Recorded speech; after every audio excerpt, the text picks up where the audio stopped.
A Willamette River brewmaster is someone who manages a brew house along the course of the Willamette River. This is much easier said than done. Yeah, it's going to sit here for an hour and a half while we wait for this boiling to transfer. This region includes 25 breweries in the Willamette Valley and 82 brew pubs at the end of the river in Portland, the city with the most breweries per capita in the United States. What does it take to become one of these brewmasters? The first brewery along the Willamette River is Brewers Union, Local 180 in Oak Ridge. So get me another beer. It's going to sit here. We fill it right up about into the top. We'll get this to come to a boil, and then we'll add hops. We boil for an hour. After which I let it set for 20 minutes. It's called rest, protein rest, which helps things to settle to the bottom that we don't want, such as the hops, some of the proteins settle out. Well, we got out a couple guitars. Oh, and Katie, she can really play the bass. And then we laughed and we drank, we partied and sang till the cops kicked us out of that place. Then we will start the heat transfer to the fermenter. And that takes a while too. We're taking a 100-degree Celsius liquid down to 20 degrees Celsius.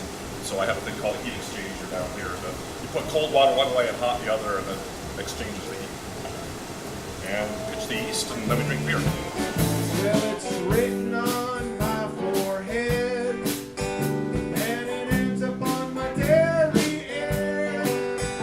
Oh, I'm gonna quit drinking tomorrow, so get me another beer.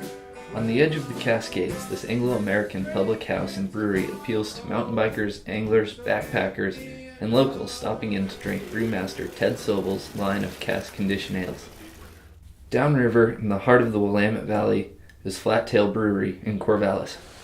My name's Dave from Flattail Brewing Company. You can see all of the beer made here starts in our green room. About 80% of our house beers and our seasonals are made with either Fireman or Simpson's malt from either Germany or Scotland, respectively. The establishment began as a sports bar until brewmaster Dave Marlave and the owners added on a brew house in June 2010. We're all ground through the Farm King over here, augered up through the ceiling and onto the next room. We have a 7-barrel brew house here at Flattail. Basically what that means is for every batch we do, we have 7 U.S. barrels. A U.S. barrel is 31 gallons, so roughly 210 gallons per batch once we get it into the fermenter. I have 3 primary conical fermenters, Ava, Zoe, and Doris. All of our fermenters are named after female family members in long-standing brewers tradition. I also have a 30-barrel break tank in the corner, Judy, and Lori, the open fermenter. We've just started a limited barrel program. We're planning on expanding this at least tenfold, hopefully within the next few years. One of the most vital parts of Flattail is our walk-in here. We've lovingly dubbed it Christopher Walk-in. At 23 years old, Dave is disputably the youngest brewmaster in the country. At the KLCC Microbrew Festival, he took home the People's Choice Award. A little further down the Willamette River near Salem is the Gilgamesh Brewery, located on the Radke family's property. This is where brewmaster Mike Radke grew up. Take the forklift and we haul all the grain up and set it right where those garbage cans are, basically. Mike manages this brew house. His brother Nick handles marketing and events, and his brother Matt handles the sales. So yeah, we sack the grain here, and we put all of our specialty grains over here, and then we take our recipe and mix up our 2-row and whatever specialty grains we need into a Dennis. We fill our hot liquor tank, then our mash tun with the hot liquor is our hot water. That hot water then converts that cracked grain, all that malted grain, into simple sugars that can be then fermented. We pump from that into one of our fermenters. These are the fermenters that we use here. And this is a little fermenting room. So we have a little heater, a little air conditioner to keep the temperature just right. And we stick the fermenters back over here in the cooler. And we allow the yeast to then drop out of solution, crash the yeast out of it. It all goes down to the bottom of the cone. We then transfer the beer into another vessel. From that point, then we put CO2 to them, and that's about it.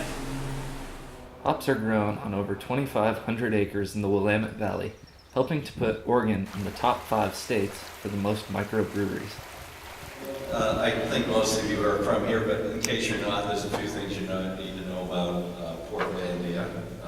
This is the world's leader per capita in craft microbreweries, and as a co-chair of the House Craft Brewers Caucus, the only thing I get to share now that we're in the minority, and that's beer is still bipartisan.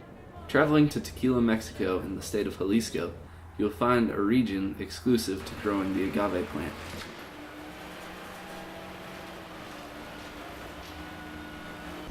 The agave plant is to tequila as hops are to beer. This is the unique kind of agave that actually is used to produce tequila, because there are around 260 different kinds of agaves. Tequila factories thrive in this region for the same reason that microbreweries thrive in Oregon. The primary ingredient naturally grows here. Years of trial and error, stiff competition, and the perfect harvesting conditions makes Tequila, Mexico unique in its quality and types of distilleries. The Willamette Valley has similar qualities of competition amongst the breweries. Multiple festivals are held each year where the brewers compete, socialize, and sample each other's beers. To become a Willamette River Brewmaster, most begin with homebrewing, buying local ingredients and equipment at locations like the Home Fermentation Center in Eugene. Willamette River Brewmasters seem to share the same ideal of not sacrificing quality for financial gain.